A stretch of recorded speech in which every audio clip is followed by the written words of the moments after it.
Hello welcome back to yummy Malabar. ഇന്ന് നമ്മൾ വീണ്ടും ഒരു ചെറിയൊരു വ്ളോഗായിട്ടാണ് വന്നിട്ടുള്ളത്. ഇതിൽ കുറച്ച് റെസിപ്പിയും കൂടി ഇൻക്ലൂഡ് ചെയ്തിട്ടുണ്ട്. ഒരു സ്പെഷ്യലായിട്ടുള്ള ജ്യൂസ് റെസിപ്പിയും പൊന്നാനി സ്പെഷ്യലായിട്ടുള്ള കൂന്തൽ നിറച്ചതും കൂടിയിട്ട് ഇൻക്ലൂഡ് ചെയ്തിട്ടുണ്ട്. അപ്പോൾ നമുക്ക് ഒട്ടും താമസിയാതെ വീഡിയോയിലേക്ക് പോകാം. അതിന് മുന്നേ ആയിട്ട് നമ്മുടെ ചാനൽ ഇതുവരെയും സബ്സ്ക്രൈബ് ചെയ്യാതെ കാണുന്നവരുണ്ടെങ്കിൽ പ്ലീസ് ഒന്ന് സബ്സ്ക്രൈബ് ചെയ്യണേ. അപ്പോൾ നമുക്ക് വീഡിയോയിലേക്ക് പോയാലോ. അപ്പോൾ വീഡിയോയിലേക്ക് കിടക്കുന്നതിന് മുന്നേ ആയിട്ട് ചെറിയൊരു ഗിവ് അവേ അനൗൺസ്മെന്റ് ഉണ്ട്. ഇത് സ്പെഷ്യലായിട്ട് 7 ബ്രാൻഡുകൾ കൂടി കണ്ടക്ട് ചെയ്യുന്ന ഒരു അടിപൊളി ഗ്രാൻഡ് ആയിട്ടുള്ള ഒരു ഗിവ് അവേ ഉണ്ട്. 5 വിന്നേഴ്സിനെയാണ് ഇവർ സെലക്ട് ചെയ്യുന്നത്. അപ്പോൾ നിങ്ങൾക്ക് ഇതിൽ പാർട്ടിസിപ്പേറ്റ് ചെയ്യാൻ താല്പര്യം ഉണ്ടെങ്കിൽ ഉറപ്പായിട്ടും നിങ്ങൾ പാർട്ടിസിപ്പേറ്റ് ചെയ്യുക. നല്ല അടിപൊളി ഗിഫ്റ്റുകളൊക്കെയാണ് ഇവർ പ്രൊവൈഡ് ചെയ്യുന്നത്. അപ്പോൾ നിങ്ങൾക്ക് ഇതിൽ പാർട്ടിസിപ്പേറ്റ് ചെയ്യാൻ താല്പര്യമുള്ളവരാണെങ്കിൽ നിങ്ങൾ ചെയ്യേണ്ടത് ഇത്രമാത്രം: ഈ 7 ബ്രാൻഡുകളെയും നിങ്ങൾ ഫോളോ ചെയ്യുക. ഞാൻ സൈഡിൽ കൊടുക്കാം. ഈ 7 ബ്രാൻഡുകളെയും നിങ്ങൾ ഫോളോ ചെയ്യുക. ഒപ്പം ഇതിൽ 3 ഹോസ്റ്റായി നിൽക്കുന്നുണ്ട്. അതിലൊരു ഹോസ്റ്റ് നമ്മളാണ് യമ്മി മലബാർ. അപ്പോൾ എൻ്റെ പേജ് ഫോളോ ചെയ്യുക. മാത്രമല്ല അമ്രാസ് അമീൻ ബൈസി ബാസി ഈ ഒരു അക്കൗണ്ടും നിങ്ങൾ ഫോളോ ചെയ്യുക. അങ്ങനെ ടോട്ടൽ 10 അക്കൗണ്ട് നിങ്ങൾ ഫോളോ ചെയ്യുക. പിന്നെ ഉള്ള ക്രൈറ്റീരിയ എന്ന് പറഞ്ഞാൽ ഏതെങ്കിലും ഒരു കമന്റ് സെക്ഷനിൽ 3 ഫ്രണ്ട്സുകളെ നിങ്ങൾ മെൻഷൻ ചെയ്യുക. പിന്നെ മൂന്നാമത്തെ ക്രൈറ്റീരിയ എന്ന് പറയുന്നത് ഏതെങ്കിലും ഒരു ഗിവ് അവേ പോസ്റ്റ് നിങ്ങൾ ലൈക്ക് ചെയ്യുക, ഷെയർ ചെയ്യുക. പിന്നെ അത് നിങ്ങളുടെ സ്റ്റോറി ആയിട്ട് നിങ്ങൾ പോസ്റ്റ് ചെയ്തതിന് ശേഷം ഈ ഒരു 10 അക്കൗണ്ടും നിങ്ങൾ മെൻഷൻ ചെയ്യുക. ഇനിയും നിങ്ങൾക്ക് എന്തെങ്കിലും ഡൗട്ട് ഒക്കെ ഉണ്ടെങ്കിൽ ഞാൻ ഇപ്പോൾ പറഞ്ഞ ഗിവ് അവേന്റെ എല്ലാ ഡീറ്റെയിൽസും ഞാൻ ഡിസ്ക്രിപ്ഷൻ ബോക്സിൽ കൊടുക്കുന്നുണ്ട്. നിങ്ങൾ അതൊന്നും പോയിട്ട് ചെക്ക് ചെയ്താൽ മതിയാവും. അപ്പോൾ ആരും മിസ്സാക്കേണ്ട. നിങ്ങൾക്ക് പെരുന്നാൾ വരെ ടൈമുണ്ട്. എല്ലാവരും പാർട്ടിസിപ്പേറ്റ് ചെയ്യുക. 8 ഇഞ്ചിൻ്റെ ഒരു കേക്ക് ടിന്നും അതുപോലെ തന്നെ ഒരു മിനി കേക്ക് ഒരു 3.5 ഇഞ്ച് എങ്ങാനും ഉള്ളൂ ഈ ഒരു ടിന്നിൻ്റെ സൈസ്. അത് രണ്ടും ബട്ടർ പേപ്പർ വെച്ച് ഗ്രീസ് ചെയ്ത് മാറ്റി വെച്ചിട്ടുണ്ട്. അപ്പോൾ നമുക്ക് ഓർഡർ ഉണ്ടായിരുന്നത് 1 kg വാനില കേക്കും അതുപോലെ തന്നെ ഒരു ചെറിയൊരു മിനി കേക്കുമാണ്. 2 വാനില തന്നെയാണ് ഫ്ലേവർ. പിന്നെ ഞാനിതിൽ റെസിപ്പി ഡീറ്റെയിൽ ആയിട്ട് കാണിക്കുന്നില്ല. നമ്മൾ 1 kg വാനില കേക്ക് ഡീറ്റെയിൽ ആയിട്ട് ചെയ്തിട്ടുണ്ട്. അതിൻ്റെ ലിങ്ക് ഞാൻ ഡിസ്ക്രിപ്ഷൻ ബോക്സിൽ കൊടുക്കാം.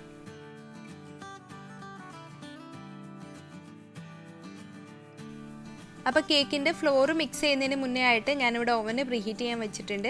10 മിനിറ്റ് പ്രീഹീറ്റ് ചെയ്തതിന് ശേഷമാണ് നമ്മുടെ ടിൻ ഇതിലേക്ക് ഇറക്കി വെച്ച് കൊടുക്കുന്നത്. അപ്പോൾ ഓവൻ്റെ റിവ്യൂ ചെയ്യുന്ന കാര്യം ഞാൻ മറന്നു പോയിട്ടില്ല, പെട്ടെന്ന് തന്നെ ചെയ്യാം കേട്ടോ.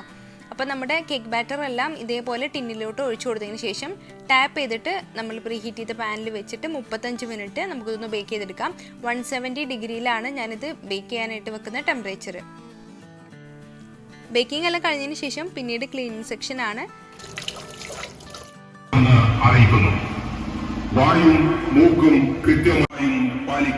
അപ്പോൾ നമ്മുടെ കറണ്ട് സിറ്റുവേഷൻ ഞാൻ നിങ്ങൾ ആരെയും പറഞ്ഞ് മനസ്സിലാക്കേണ്ട ആവശ്യമില്ലല്ലോ. എല്ലാവരും നല്ല കെയർഫുള്ളായിട്ട് ഇരിക്കുക. ഇപ്പോൾ നിങ്ങൾ കേട്ടത് ഇവിടെ ഇങ്ങനെ ഇടയ്ക്കിടയ്ക്ക് മുനിസിപ്പാലിറ്റിയിൽ ഇങ്ങനെ വിളിച്ച് പറഞ്ഞ് പോകാറുണ്ട്. അപ്പോൾ അത് ഞാൻ ജസ്റ്റ് ഒന്ന് റെക്കോർഡ് ചെയ്തു എന്ന് മാത്രം. ഇനി നമുക്ക് നമ്മുടെ കേക്ക് ഐസിങ് ചെയ്ത് തുടങ്ങണം. അപ്പോൾ കേക്ക് ഇവിടെ ബേക്കായിട്ടൊക്കെ വന്നിട്ടുണ്ട് കേട്ടോ. അപ്പോൾ ഈ ഒരു 1 kg കേക്കിനായിട്ട് നമുക്ക് 1 കപ്പ് അളവിൽ ക്രീമാണ് ശരിക്കും ആവശ്യമുള്ളത്. പക്ഷേ ഇതിൽ നമ്മൾ കുറച്ച് എക്സ്ട്രാ ക്രീം യൂസ് ചെയ്യുന്നുണ്ട്. നിങ്ങൾക്ക് ഇതിൻ്റെ ഡിസൈൻ കണ്ടാൽ മനസ്സിലാകും. ഇത് കസ്റ്റമൈസ്ഡ് വാനില കേക്കാണ്. അപ്പോൾ ഇങ്ങനെ നമ്മൾ കേക്ക് ചെയ്യുമ്പോൾ വാനില കേക്കിന് 500 ആണ് വാങ്ങുന്ന റേറ്റ്.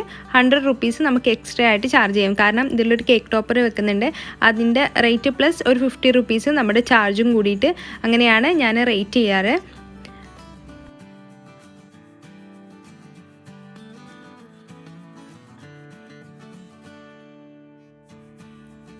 അപ്പോൾ ഇതാണ് നമ്മുടെ കേക്കിൻ്റെ ടോപ്പർ. 50 രൂപയാണ് ഈ കേക്ക് ടോപ്പറിൻ്റെ റേറ്റ് വന്നിട്ട്. അപ്പോൾ ഈ കേക്കിൻ്റെ മോഡൽ എനിക്ക് നിസാസ് ടിപ്സ് ആൻഡ് റെസിപ്പി എന്ന് പറഞ്ഞിട്ടുള്ള ചാനലിൽ അഫി ഉണ്ട്. അവളുടെ കയ്യിൽ നിന്ന് കിട്ടിയിട്ടുള്ള ഒരു മോഡലാണിത്. അവൾ ഇൻസ്റ്റഗ്രാമിൽ പോസ്റ്റ് ചെയ്തിട്ടുണ്ടായിരുന്നു ഒരു കേക്കിൻ്റെ പിക്ചർ. അപ്പോൾ എനിക്ക് നന്നായിട്ട് ഇഷ്ടപ്പെട്ടു.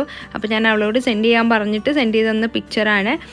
എന്നിട്ട് ആ മോഡലിൽ ഞാൻ കസ്റ്റമറിന് സെൻഡ് ചെയ്ത് കൊടുത്തതിന് ശേഷം പിന്നീട് ഞാൻ ആ ഒരു കേക്ക് മോഡൽ ചെയ്തെടുക്കുകയാണ് ഉണ്ടായത്.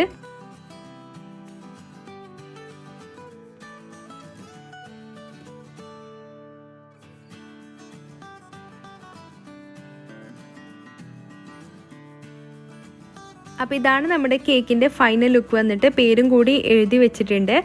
ഇനി കസ്റ്റമർ വരുന്ന ടൈമിൽ നമുക്കിത് പാക്ക് ചെയ്ത് കൊടുക്കാം. ഇനി നമുക്ക് കൂന്തൽ നിറച്ചതിൻ്റെ റെസിപ്പി നോക്കാം. അപ്പോൾ 1 കപ്പ് അളവിൽ പച്ചരി കഴുകിയതിന് ശേഷം ഒരു അരിപ്പയിലേക്ക് വെള്ളം കളയാനായിട്ട് മാറ്റി വെച്ചിട്ടുണ്ട്. ഇനി നമുക്കിതൊന്ന് മിക്സിയിലിട്ട് ജസ്റ്റ് ഒന്ന് പൊടിച്ചെടുക്കണം കേട്ടോ. പിന്നെ കൂന്തൽ ഇതാ ഇവിടെ നല്ല വൃത്തിയായിട്ട് കഴുകിയിട്ട് മാറ്റി വെച്ചിട്ടുണ്ട്. അത്യാവശ്യം വലിയ സൈസിലുള്ള കൂന്തലാണ് ഒന്നും കൂടി നിറക്കാനൊക്കെ ആയിട്ട് നല്ലത്. പിന്നെ വേറൊരു ബൗളിൽ 1 കപ്പ് അളവിൽ തേങ്ങ എടുത്തിട്ടുണ്ട്. അതിലേക്ക് 1 ടീസ്പൂൺ അളവിൽ ഉലുവയും അതുപോലെ തന്നെ ഒരല്പം മൊത്തമായിട്ടുള്ള കുരുമുളകും പിന്നെ നമ്മളിത് അടുത്തതായിട്ട് ചേർക്കാൻ പോകുന്നത് പച്ചരി ഞാൻ പറഞ്ഞില്ലേ ജസ്റ്റ് ഒന്ന് മിക്സിയിലിട്ട് ഒന്ന് പൊടിച്ചെടുത്തിട്ടുണ്ട്. അതും കൂടി ചേർത്ത് കൊടുക്കാം. ശേഷം ഇതിലേക്ക് ഒരു 3 ചെറിയുള്ളി എടുത്തിട്ട് ഒന്ന് കട്ട് ചെയ്തിട്ട് ചേർത്ത് കൊടുക്കുന്നുണ്ട്. എന്നിട്ട് ആവശ്യത്തിന് ഉപ്പും കൂടി ചേർത്തിട്ട് കൈ വെച്ച് നന്നായിട്ട് തിരുമ്മിയെടുത്തതിന് ശേഷം ഒരു 10 മിനിറ്റ് ഇതൊന്ന് റെസ്റ്റ് ചെയ്യാൻ വേണ്ടി മാറ്റി വെക്കാം. അതിനുശേഷം നമുക്ക് ഓരോ കൂന്തലും എടുത്തതിന് ശേഷം അതിലേക്ക് നമുക്കിത് ഫില്ല് ചെയ്ത് കൊടുക്കാം. അപ്പോൾ ഇതിലേക്ക് ഇട്ട് കൊടുത്തതിന് ശേഷം ഒരു ഫോർക്കോ അല്ലാന്നുണ്ടെങ്കിൽ ഒരു സ്ക്യൂവറോ വെച്ചിട്ട് ഇതേപോലെ അങ്ങ് ആക്കി കൊടുക്കണം. എല്ലാ ഭാഗത്തേക്കും ഒരേപോലെ ഫില്ലാവാൻ വേണ്ടിയിട്ടാണ് നമ്മളിങ്ങനെ ചെയ്തെടുക്കുന്നത്. അപ്പോൾ ഇത് ഫില്ലായതിന് ശേഷം ഇതേ ഒരു ടൂത്ത് പിക്ക് വെച്ചിട്ട് ഇതേപോലെ അങ്ങ് കുത്തി കൊടുക്കുന്നുണ്ട്. മീൻസ് നമ്മളിത് വേവിക്കാൻ വേണ്ടി വെക്കുമ്പോൾ ഇതിലുള്ള ഫില്ലിംഗ് ഒന്നും പുറത്ത് പോകാതിരിക്കാൻ വേണ്ടിയിട്ടാണ് നമ്മളിങ്ങനെ ചെയ്തെടുക്കുന്നത്. അപ്പോൾ ഈ കൂന്തൽ നിറച്ചതിൻ്റെ ഫില്ലിംഗ് ഒക്കെ ട്രഡീഷണൽ രീതിയിൽ തന്നെ ചെയ്തിട്ടുള്ളത്. പണ്ട് മുതലേ ഈ ഒരു ഫില്ലിംഗ് വെച്ചിട്ടാണ് ചെയ്യുന്നത്. പിന്നെ ഇപ്പോൾ ഒന്നും കൂടെ മോഡേൺ ആയിട്ട് മസാല എല്ലാം തേച്ച് ഇങ്ങനെ ഫ്രൈ ചെയ്യുന്ന ഒരു കൂന്തൽ നിറച്ചതുണ്ട്. അത് എൻ്റെ ഉമ്മ യൂട്യൂബിൽ കണ്ടിട്ട് ചെയ്തതാണ്. അങ്ങനെ ചെയ്തെടുക്കുന്നുണ്ട് 2 എണ്ണം. ഇതിപ്പോൾ 4 കൂന്തൽ ഇതേപോലെ ഫില്ല് ചെയ്തിട്ട് മാറ്റി വെച്ചിട്ടുണ്ട്. ഇനി നമുക്കിത് വേവിച്ചെടുക്കാം. അപ്പോൾ വേവിച്ചെടുക്കാനായിട്ട് ഒരു പാത്രം എടുത്തിട്ടുണ്ട്. അതിലേക്ക് ആവശ്യത്തിന് ഉപ്പും ചേർത്ത് കൊടുത്തിട്ട് ഇതേപോലെ അങ്ങ് ഇട്ട് കൊടുക്കാം. ഫില്ലിങ് പുറത്തേക്ക് പോവുമൊന്നുമില്ല. പിന്നെ അതിൽ ഈ വെള്ളത്തിൽ കാണുന്ന ചെറിയൊരു പീസ് ഒരു ചെറിയൊരു കൂന്തലിൻ്റെ പീസാണ് കേട്ടോ. അത് ഈ കൂന്തൽ കുക്കായോ എന്ന് അറിയാൻ വേണ്ടിയിട്ടാണ് അതങ്ങനെ ഇട്ടിട്ടുള്ളത്. ഇനി നമുക്കിത് ഒരു 1.5 മണിക്കൂറിന് ശേഷം തുറന്ന് നോക്കാം. ഇനി ഞാൻ ഒരു സ്പെഷ്യൽ ജ്യൂസിൻ്റെ റെസിപ്പി നിങ്ങളായിട്ട് ഷെയർ ചെയ്യാം. ഷമാമിൻ്റെ ജ്യൂസാണ്. അപ്പോൾ ഇത് ഇഷ്ടമില്ലാത്തവർക്ക് പോലും ഇഷ്ടമാവും. ഇങ്ങനെ നിങ്ങൾ ഒരു തവണ ട്രൈ ചെയ്ത് നോക്കണം. അപ്പോൾ അതിനായിട്ട് നമുക്ക് ഞാനൊരു പകുതി ഷമാമാണ് എടുത്തിട്ടുള്ളത്. നല്ല പഴുത്ത ഷമാമാണ്. അത് ഞാൻ കട്ട് ചെയ്തിട്ട് മിക്സിയുടെ ജാറിലോട്ട് ചേർത്ത് കൊടുക്കുന്നുണ്ട്. ശേഷം നമുക്കിതിലേക്ക് കുറച്ച് ഡ്രൈ ഫ്രൂട്ട്സ് ചേർത്ത് കൊടുക്കാം.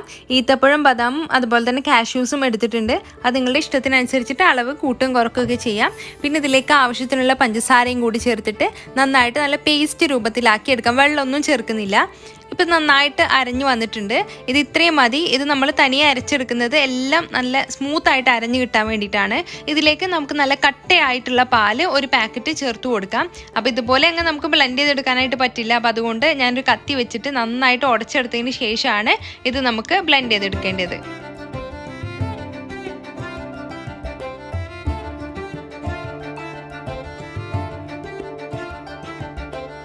ഇനി നമുക്കിത് വീണ്ടും നന്നായിട്ടൊന്ന് ബ്ലെൻഡ് ചെയ്തെടുത്തിട്ട് വരാം. അപ്പോൾ നമ്മുടെ ജ്യൂസ് ഓൾമോസ്റ്റ് റെഡി ആയിട്ടുണ്ട്. ഇനി ഇതിലേക്ക് നമുക്കൊരു സീക്രട്ട് ഇൻഗ്രീഡിയൻറ്റ് ചേർക്കാനുണ്ട്. ഒരു 5 രൂപയുടെ ബൂസ്റ്റിൻ്റെ പാക്ക് എടുത്ത് നമുക്ക് ചേർത്ത് കൊടുക്കാം. ഇത് ഏകദേശം ഒരു 3 ടേബിൾ സ്പൂണിൻ്റെ അടുത്തുണ്ടാവും. അതും കൂടി ചേർത്തിട്ട് നമുക്ക് വീണ്ടും ഫൈനലായിട്ടൊന്നും കൂടെ ബ്ലെൻഡ് ചെയ്തെടുക്കാം.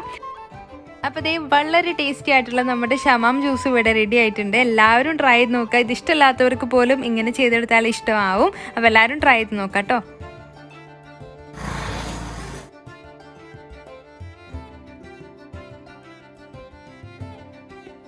അപ്പോൾ നമ്മുടെ കൂന്തൽ നിറച്ചത് അവിടെ റെഡി ആവുന്നുണ്ട്. ഷമാം ജ്യൂസ് ഇവിടെ റെഡി ആയിട്ടുണ്ട്. പിന്നെ ഇവിടെ ഉമ്മ സ്പെഷ്യലായിട്ട് ഒരു ചെമ്മീൻ അട ചെയ്തെടുക്കുന്നുണ്ട്. അപ്പോൾ അതിനായിട്ടുള്ള പത്തിരി ഇങ്ങനെ പരത്തിയെടുക്കുകയാണ്. മൈദ വെച്ചിട്ടാണ് ഈ ഒരു പത്തിരി നമ്മൾ ചെയ്തെടുക്കുന്നത്. പിന്നെ അതുപോലെ തന്നെ നമ്മുടെ മസാല കൂന്തൽ ഇവിടെ ഫില്ല് ചെയ്ത് വെച്ചിട്ടുണ്ട്. ഇതിൻ്റെ ഉള്ളിലുള്ള ഫില്ലിങ്ങും കൂന്തൽ തന്നെയാണ്. അത് നമുക്ക് ഫ്രൈ ചെയ്തെടുക്കാം.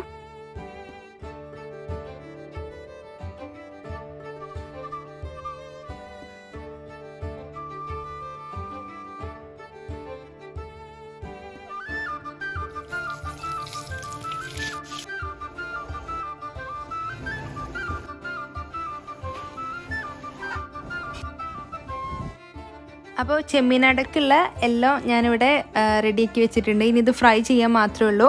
അപ്പോഴേക്കും സമയം ഏകദേശമായി. നോമ്പ് തുറക്കാനുള്ള സമയമൊക്കെ ആയിട്ടുണ്ട്.